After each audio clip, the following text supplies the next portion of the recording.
How many of you have heard of the butterfly effect? And that's where presumably that a butterfly in Brazil might flap its wings and cause the weather to change enough to cause a tornado in Texas. In the late 1960s, the American mathematician Edward Lorenz was researching how to use early computer models to predict weather. And he noticed that when he reran his program with very slight changes in the initial data, the predicted weather changed quite a bit in ways that he could not anticipate. His research into the effect of this that he observed became a branch of applied mathematics today called chaos theory. It's called chaos because there's a number of natural processes for which very small changes in the initial condition give rise to results that are unpredictable over a long period of time. And we see this every day we check the weather forecast when the forecast for the next morning is pretty good, but the forecast for next week is hardly ever good at all. Edward Lorenz would later say that the concept of chaos that he was working on was like when a butterfly in Brazil flapped its wings, and that eventually led to the weather changing enough to cause a tornado in Texas. Metaphorically, the butterfly effect can be best used to convey the idea that small changes in our actions can have unintended consequences and possibly remote effects elsewhere. But this is really whimsical, I would say, because of how quickly cause and effects are lost in the chain of events. But this does describe how a system would behave in general, but it shows that we can't really predict how such a system might behave after a period of time, at least with any exactness. Some biochemical systems can have chaotic behavior, like populations of insects, believe it or not, and also we have mathematical models of the activity of flames, and also turbulent water. Also, if it has exhibits a chaotic model. But this is a perfect spiritual metaphor for this morning. God uses all the tools in the real world to support His purpose and plan of salvation for humanity. And when He doesn't have a tool, He invents one. And this might include chaos theory. But you didn't come here really to listen to someone talk about differential equations or nonlinear systems. And I brought one of the textbooks on applied chaos, if you can believe. Here's a manual for chaos. Well, let's see, we're up to page 323, and that's the theory, and the rest of it is examples. If you could think to have a book on applied chaos. I've had that book for, 20 years. But, as I was saying, you didn't come here to have me read a textbook to you like that. We all have a textbook that we know and love. I want to speak about the relation of chaos to help each of you be wise as serpents and harmless as doves, to understand the spiritual warfare being waged against us today. You know, as humans, we all seek to order our lives. Some of us have more order in our lives than others, but we are all familiar with what is comfortable to us. We know what food we like and what food we don't. We all have kind of a daily rhythm when we naturally would wake up, when we eat, when we go to bed. People who observe the Sabbath have a weekly rhythm in their lives. And each of these is part of the order that we seek. And when something disrupts our lives, we do feel uncomfortable and even maybe a bit disoriented. And this is one of the reasons it might take days to recover from jet lag for anybody who's traveled long distances, especially going overseas. Chaos in the human sphere can greatly reduce social cohesion and productivity. It can cause accidents and injuries. It has economic effects and then effects on policy. We each seek to call forth order out of chaos in our personal lives so we can be well-grounded and focused. Probably one of the most powerful examples of chaos in the human society is found in Genesis chapter 11, when God imposed a change of languages on humanity. And in Genesis 11, verse 5, it says, when the Lord came down to the city and the tower that the people had started building, the Lord said, it is as if the one people all share a common language. And they have begun to do this, that nothing they plan to do is beyond them. So there's social cohesion of the highest order. Let's go down and confuse their language so they won't be able to understand each other. So the Lord scattered them from across the face of the earth and the entire earth, and they stopped building the city.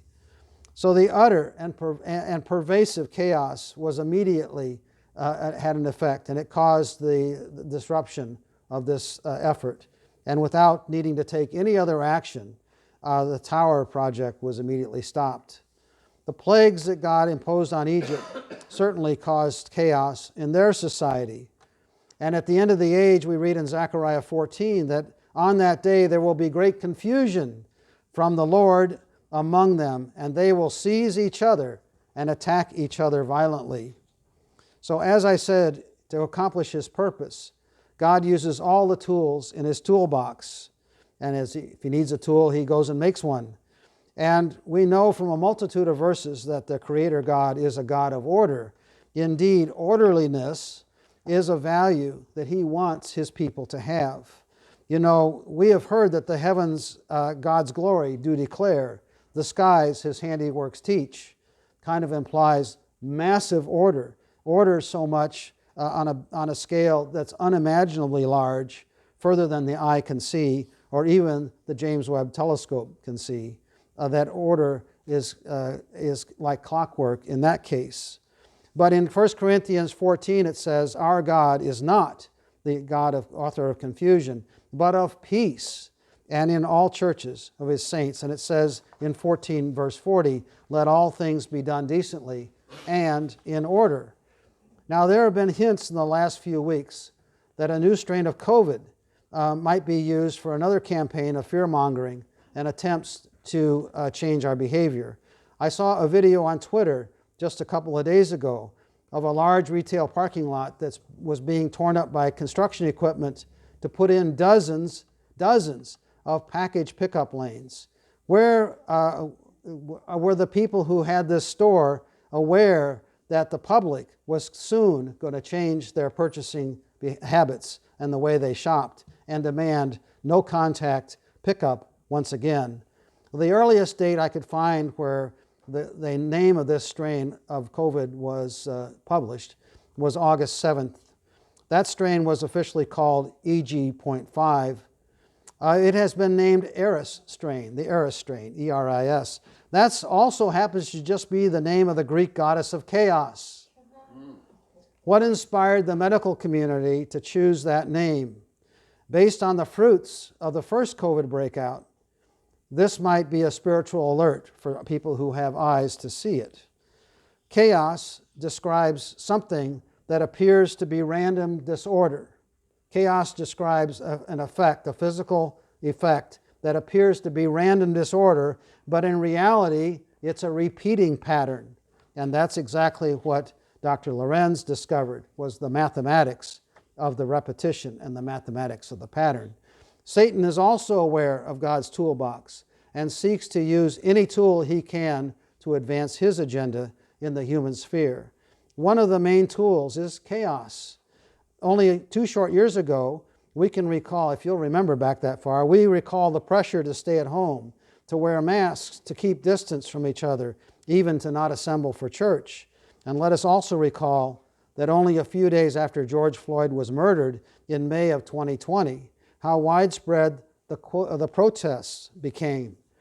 One source said that at least 15 million people participated in these protests. I recall a number of videos showing healthcare workers, nurses in uniform, cheering the protests, all of while scolding the rest of us to keep our distance, wear masks, and wash our hands. Rioting was approved. Fellowship was forbidden. Believe the science. So clearly, there's a spirit influencing humanity to put on such a high value of the protests that we could all ignore the hygiene requirements of a pandemic. And we were told that social justice was more important, that justified that, give these people a pass. Many of these protests descended into riots with property damage and injuries. The report by the media was, of course, full of distortion, even as we were told the riots were mostly peaceful. These were mass protests of chaotic nature for the excuse of massive disruption of society. The spirit of this world is attempting, has been attempting, will attempt to create his utopia from the ashes of the existing order. This is coming true as sure as night follows day, because it is a prophesied part of Jesus' return. So again, to you young people, chaos is coming. It has a pattern and purpose. Like Edward Lorenz, once you see the pattern, once you understand it, it is repeated as it accomplishes the desired effect. The purpose is to disrupt, to disorient, to destroy. And while people are off balance, to inject new restrictions, to change the social order, to cause people to give up, to give in, to not realize the full implications of what is being imposed on the society. And by the time people wake up, the new order will be in place and very hard to resist, let alone repeal. Chaos is coming. Do not be fooled. Know that this is all necessary for God to advance His plan of salvation to His glory. Study and meditate on God's Word, to take heart to every place He gives His encouragement to you and assurances that in the end He rewards those who are faithful to Him and that He will prevail. And just as important, know that He has a place for each one of you young people in His plans. God uses chaos around us to direct us. Some doors in our lives are closed by the events that we cannot control, but God knows our needs and provides a way of escape. God uses chaos around us to inspect us. God tests us to see what we are made of. God uses chaos around us to correct us. He corrects those He loves, those who are His children. God uses chaos around us to protect us. Sometimes a little disruption provokes improvement, relocation, or a change in circumstances that guides us to a better future for us and away from a bigger danger. To say that Joseph's life was in utter chaos at times would be an understatement. He was sold into slavery, thrown into prison by Pharaoh, and had to learn how to become a leader of a powerful nation. And how did he describe this difficult decade, maybe 2 decades, maybe 3 decades in the life to his brothers? In Genesis 50, verse 2, it says, he said to his brothers, "As for you, you meant harm to me, but God intended it for a good purpose, so that He would preserve the lives of many people, as you can see this day."